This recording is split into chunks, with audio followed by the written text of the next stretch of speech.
on a parlé du tweet menaçant de Trump vis-à-vis du Nigeria, et puis évidemment ça nous permet aussi de replacer tout ça dans un contexte historique et géographique très particulier. Et on vient de finir, je pense qu'on arrive à la fin du Sahara occidental, puisque le 31 octobre, il y a eu beaucoup de communication sur l'adoption d'une résolution à l'ONU qui valide le plan marocain sur le Sahara occidental. Mais donc, avec Benjamin, il vient nous expliquer que c'était un peu un effet d'annonce, qu'il n'y avait pas grand-chose qui changeait, mais ça nous a donné l'occasion de revenir sur cette situation. Je vais juste faire un petit résumé, du coup, oui, bien sûr. pour cette résolution. C'est un très bon exercice. Voilà. Tu as allez, 1 minute 30 pour résumer tout ça.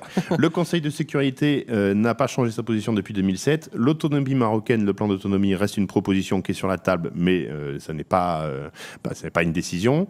Le principe de base, c'est l'autodétermination des Sahraouis. Ça demeure un droit inaliénable reconnu par les Nations Unies. Et troisième chose, la MINURSO poursuit sa mission, donc mission des Nations Unies pour un référendum au Sahara occidental. Ça porte bien son nom, ça veut dire que le référendum est toujours sur la table.